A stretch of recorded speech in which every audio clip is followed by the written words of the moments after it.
आदाब नाजरीन, इस्तकबाल है आप सभी का मुल्क की बात में। मैं हूं आपके साथ पिंकी सहगल। खबरें शुरू करने से पहले एक नजर सुर्खियों पर। ईरानी सुप्रीम लीडर आयतुल्लाह खामेनेई का बड़ा दावा, हमास को घुटनों पर लाने में अमेरिका और इजराइल हुए नाकाम। भोपाल पहुंचे मस्जिद ए अक्सा के इमाम ने अमनो अमान के लिए की दुआ। उमर खालिद की अर्जी पर सुप्रीम कोर्ट में सुनवाई, अदालत ने दिल्ली पुलिस को जारी किया नोटिस। धार भोजशाला पर अब हिंदू मुस्लिम के बाद जैन का दावा, कहा ये हमारी इबादत गाह, सुप्रीम कोर्ट में डाली अर्जी। मुहर्रम पर बवाल करने वालों के घर चला बुलडोजर, जुलूस के दौरान पत्थरबाजी में एक की गई थी जान। यूपी में गैरकानूनी तरीके से चल रहा मदरसा सील, मदरसे के डायरेक्टर के खिलाफ एसडीएम को की थी शिकायत। सुनहरी मस्जिद को लेकर एनडीएमसी ने दिया नोटिस, कहा मस्जिद हटाने के एतराज पर करेंगे गौर। जर्मनी में सबसे बड़ी और पुरानी मस्जिद की गई बंद, वजीर दाखिला ने कहा किसी मजहब के खिलाफ मुहिम नहीं। जैश से जुड़े दहशतगर्दों के 2 मददगार गिरफ्तार, कठुआ हमले के दहशतगर्दों को दिया था खाना। आम आदमी पार्टी को अलॉट किया गया बंगला, लुटियंस दिल्ली में होगा आम आदमी पार्टी का नया दफ्तर। ईरान के सुप्रीम लीडर आयतुल्लाह खामेनेई ने इजराइल और अमेरिका को लेकर एक बड़ा दावा किया है। खामेनेई का कहना है कि दुनिया के 2 सुपर पावर अमेरिका और इजराइल एक मिलिटेंट ग्रुप हमास को घुटने पर नहीं ला पाए, बल्कि खुद उसके आगे घुटनों पर आ गए हैं। इस बयान से मिडिल ईस्ट में खलबली मच गई है।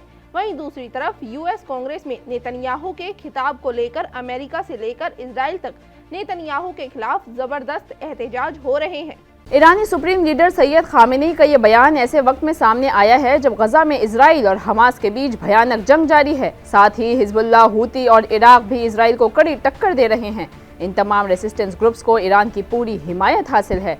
यही वजह है कि आयतुल्लाह खामेनेई ने इतना बड़ा दावा कर दिया है कि हमास के आगे इजराइल और यूएस के पैतरे फेल हो गए हैं। न्यूज वेबसाइट अल मयादीन के मुताबिक ईरान के supreme leader Ayatollah Ali Khamenei ने हिब्रू जबान में एक्स पर एक पोस्ट में कहा, फौज, सियासत और इकोनॉमी के एक बड़े निजाम का मालिक अमेरिका जो जियोनी हुकूमत के साथ खड़ा है, ये दोनों हमास को घुटनों पर लाने में नाकाम हैं। सैयद खामेनेई ने इजराइल का मुकाबला करने के लिए फिलिस्तीनी रेसिस्टेंस, खुसूसी तौर पर हमास की कुव्वत की तारीफ में ये बयान दिया। हमास के लिए ईरान का बड़ा दावा ये साबित करता है कि इजराइल वाकई ये जंग हार चुका है, तभी नेतन्याहू अमेरिका से मदद मांगने अमेरिका भागा है। लेकिन नेतन्याहू की किस्मत ऐसी है कि उसको यूएस में भी जिल्लत का सामना करना पड़ा है। अमेरिका में नेतन्याहू के दौरे को लेकर वाशिंगटन डीसी में जबरदस्त एहतजाज हुआ। हजारों फिलिस्तीनी हिमायती ग्रुप्स ने नेतन्याहू के खिलाफ यूएस कांग्रेस में स्पीच की सख्त मजम्मत की। अल जजीरा के मुताबिक गुज़िश्ता रोज कैपिटल हिल में यूएस कांग्रेस से नेतन्याहू ने खिताब किया, जहां उसके खिलाफ जमकर एहतजाज हुआ। इसके अलावा दर्जनों सांसदों ने नेतन्याहू के खिताब का बॉयकॉट करते हुए यूएस कांग्रेस जाने से गुरेज किया। वहीं कुछ सांसदों ने यूएस कांग्रेस की तकरीब में जाकर नेतन्याहू का बॉयकॉट किया। कांग्रेस वुमेन रशीदा तलीब ने नेतन्याहू की स्पीच के दौरान हॉल में वॉर क्रिमिनल का बोर्ड लहराया। यूएस कांग्रेस में नेतन्याहू की स्पीच की अमेरिका से लेकर इजराइल तक सबने मजम्मत की और वाहियात बताया।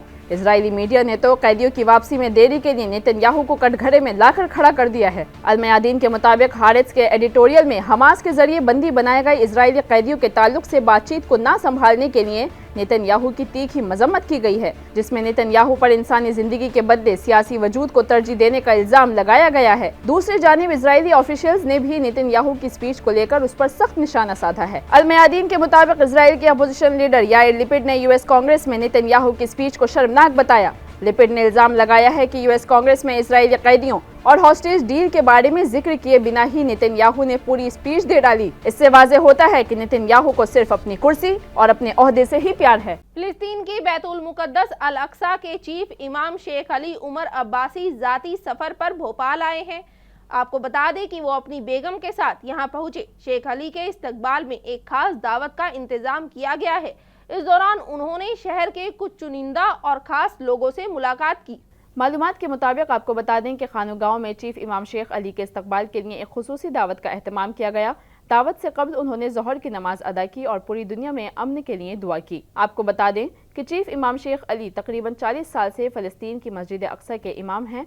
हिंदुस्तान आने और ख़ास आम लोगों से मिलने की उनकी एक तवील तारीख है। बताया जा रहा है कि वो ज़ाती दौरे के दौरान इलाज के लिए बेंगलोर आए थे और इस सफ़र के अगले हिस्से में वो भोपाल पहुँचे। तो वहीं साल 2020 में हुए दिल्ली दंगों में साजिश रचने के मामले में जेएनयू के तालिबे इल्म उमर खालिद की जमानत अर्जी पर हाई कोर्ट में सुनवाई हुई है। कोर्ट ने दिल्ली पुलिस को नोटिस जारी करके जमानत पर जवाब मांगा है। दिल्ली हाईकोर्ट ने फरवरी साल 2020 में राजधानी दिल्ली में हुए दंगों के पीछे बड़ी साजिश से जुड़े यूपीए मामले में जवाहरलाल नेहरू विश्वविद्यालय के एक्स स्टूडेंट उमर खालिद की जमानत याचिका पर दिल्ली पुलिस को नोटिस जारी करते हुए खालिद की जमानत पर जवाब मांगा है।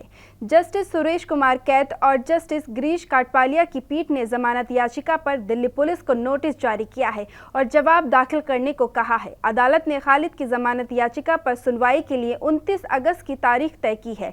इसके साथ ही मामले में छात्र कार्यकर्ता शर्जील इमाम सहित अन्य से आरोपियों की जमानत याचिकाओं पर भी सुनवाई करने के लिए कहा है। मध्य प्रदेश के धार की भोजशाला पर हिंदू और मुस्लिम समाज के बाद अब जैन समाज ने भी दावा किया है। जैन समाज ने 22 जुलाई को सुप्रीम कोर्ट में अर्जी दाखिल कर समाज को तीसरी पार्टी के रूप में शामिल करने की अपील की है। इससे पहले भोजशाला पर दावा करने वाले सिर्फ 2 फरीक थे, जो अब बढ़कर 3 हो गए हैं। जैन बिरादरी ने भी इस पर दावा करते हुए सुप्रीम कोर्ट में अर्जी दाखिल की है। जैन बिरादरी की दरख्वास्त गुजार सालिक चंद जैन ने कहा कि भोजशाला जैन बिरादरी से ताल्लुक रखती है। बिरादरी को इसमें पूजा करने का हक मिलना चाहिए और इसे बिरादरी के हवाले किया जाना चाहिए। उन्होंने कहा कि 1875 में खुदाई के दौरान भोजशाला में वाघ देवी की मूर्ति मिली थी, लेकिन हकीकत में ये जैन देवी अंबिका की मूर्ति है। भोजशाला में ASI के साइंसी सर्वे में भी कई मूर्तियां मिली हैं, जिनका ताल्लुक जैन मत से है। तो वहीं यूपी के बरेली में मुहर्रम के जुलूस के दौरान बवाल करने और हिंदू इलाके में पत्थरबाजी करने के बाद अब इंतजामिया ने मुलजिमों के घर पर बुलडोजर चला दिया है। बता दें कि पत्थरबाजी में जख्मी होने के बाद एक लड़के ने इलाज के दौरान अस्पताल में दम तोड़ दिया। पुलिस ने इस मामले में अब तक 35 लोगों को गिरफ्तार कर लिया है। उत्तर प्रदेश के बरेली में मुहर्रम के दौरान हंगामा करने वाले मुलजमान के खिलाफ कार्रवाई करते हुए इंतजामिया ने उनके घरों को बिल्डोज कर दिया है। आपको बता दें कि 19 जुलाई की रात मुहर्रम के जुलूस के दौरान मुस्लिम फरीक के लोगों ने पथराव किया था। इस दौरान तेजपाल नामी नौजवान की भी बेदर्दी से पिटाई की गई थी, जिसके बाद पीर को बरेली मेडिकल कॉलेज में इलाज के दौरान उसकी मौत हो गई। पुलिस अब तक इस पूरे मामले में 35 लोगों को गिरफ्तार कर चुकी है। इस मामले में इंतजामिया ने एक मजहबी मकाम समेत 16 तामीरात की निशानदेही की थी, जिनमें से आज कई मुलजमान के घरों को बिल्डोज करने की कार्रवाई की गई। इस दौरान कई थानों की बड़ी तादाद में फोर्सेस को भी तैनात किया गया। तो वहीं यूपी के बिजनौर में गांव की जमीन पर गैरकानूनी तरीके से चलाए जा रहे मदरसे को नजीबाबाद SDM कुंवर बहादुर सिंह के हुक्म पर सील कर दिया गया है, जिसके खिलाफ गांव वालों ने SDM को शिकायत भेजी थी। गांव बुडगारा में गांव की जमीन पर गैर कानूनी तरीके से चलाए जा रहे मदरसे को नजीबाबाद SDM कुंवर बहादुर सिंह के ऑर्डर पर सील कर दिया गया है। मदरसे के डायरेक्टर पर रिपोर्ट दर्ज करने के साथ ही रेवेन्यू टीम ने गैर कानूनी तरीके से चल रहे मदरसे को कब्जे में लेकर ग्राम प्रधान नजमा खातून की सुपुर्दगी में दे दिया है। गांव वालों ने इसकी शिकायत नजीबाबाद के SDM कुंवर बहादुर सिंह से की थी, जिसके बाद SDM की हिदायत पर तहसीलदार कमलेश कुमार रेवेन्यू टीम के साथ मौके पर पहुंचे और तहकीकात की। मदरसा इस्लामिया अरबिया खादिमीनुल इस्लाम पाया गया, जो वहां गैर कानूनी तरीके से चल रहा था। NDMC ने 24 जुलाई को दिल्ली हाई कोर्ट को इत्तला किया कि 150 साल पुरानी सुनहरी बाग मस्जिद को हटाने की तजवीज के खिलाफ लोगों के रद्द-ए-अमल पर गौर किया जाएगा।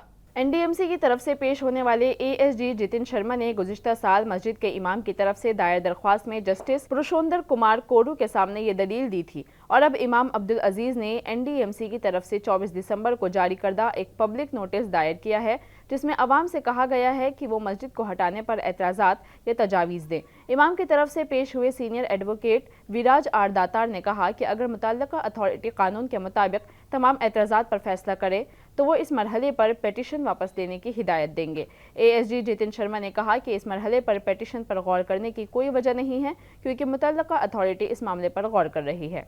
जर्मनी की सबसे बड़ी और सबसे पुरानी हैम्बर्ग मस्जिद को बंद कर दिया गया है। ये मस्जिद ब्लू मॉस्क के नाम से भी पूरी दुनिया में मशहूर थी।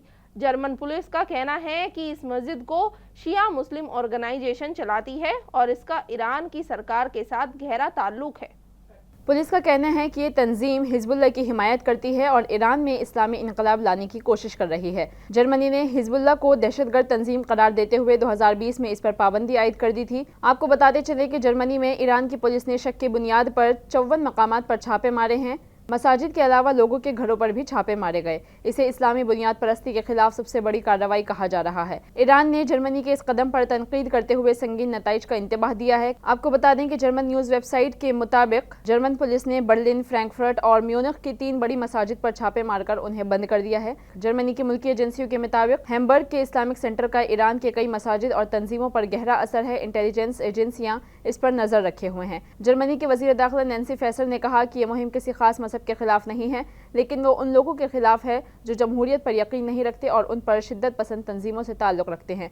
तो वहीं जम्मू कश्मीर के कठुआ में 8 जुलाई को दहशतगर्दाना हमले में जूनियर कमीशन्ड ऑफिसर यानी कि JCO समेत 5 जवान शहीद हुए थे। इस हमले में दहशतगर्दों की मदद करने वाले 2 ओवरग्राउंड वर्कर को आज गिरफ्तार किया गया।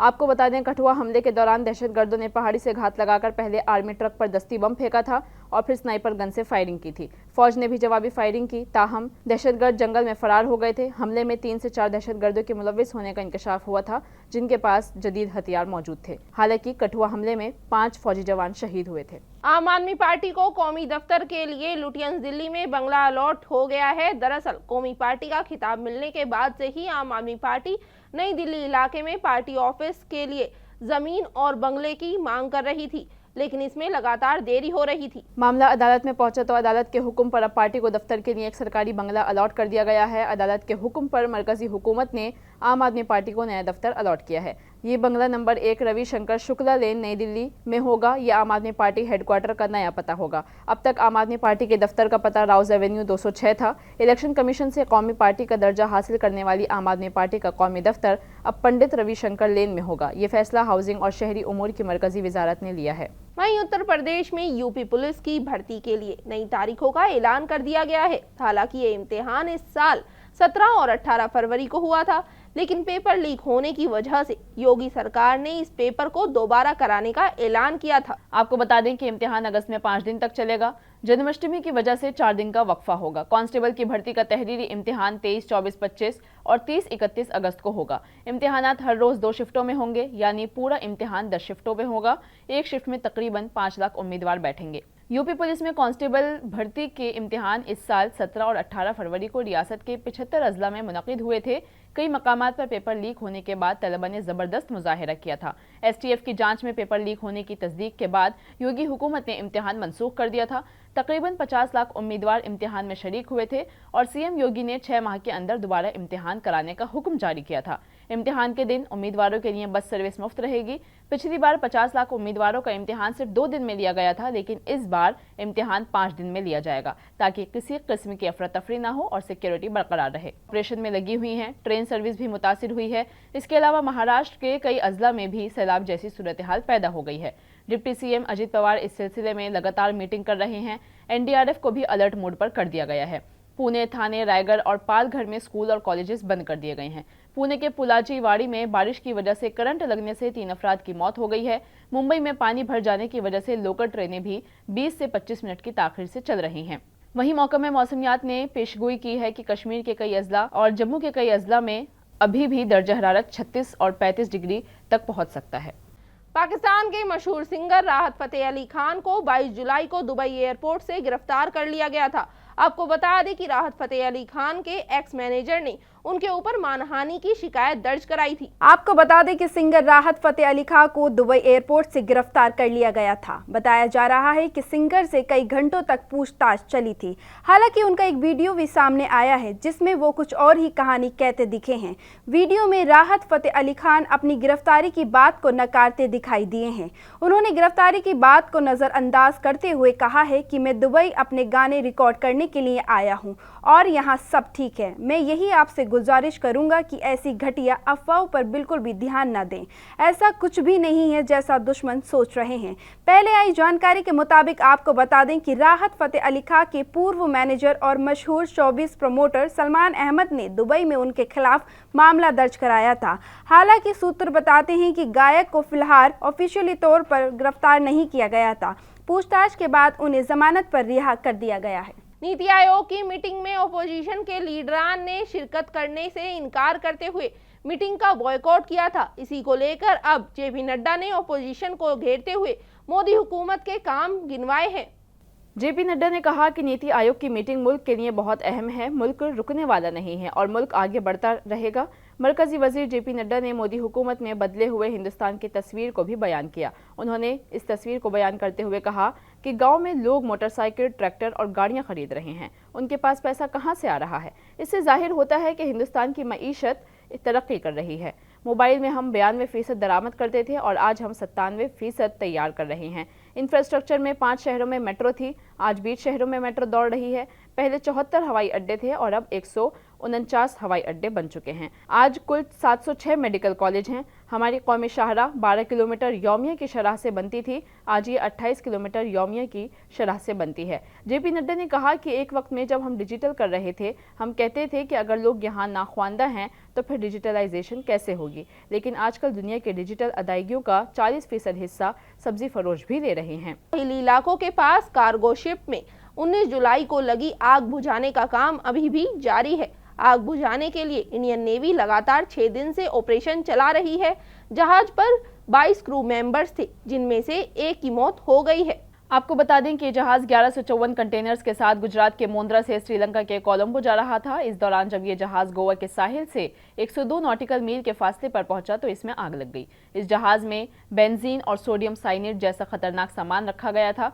इंडियन कोस्ट गार्ड के deputy inspector general Manoj Bhatia ने 22 जुलाई को कहा था कि जहाज में लगी आग पर काफी हद तक काबू पा लिया गया है। हालांकि कुछ हिस्सों में अभी भी आग लगी हुई है। आग जहाज के उस हिस्से तक नहीं पहुंच सकी जहां खतरनाक सामान रखा गया था। 4 बहरी जहाज छटपटी आग को मुकम्मल तौर पर बुझाने में मदद कर रहे हैं और साथ ही हेलीकॉप्टरों के जरिए भी मुसलसल आग बुझाने का काम किया जा रहा है। इत्तलात के मुताबिक धमाका जहाज में शॉर्ट सर्किट के बायस आग लगने से हुआ था।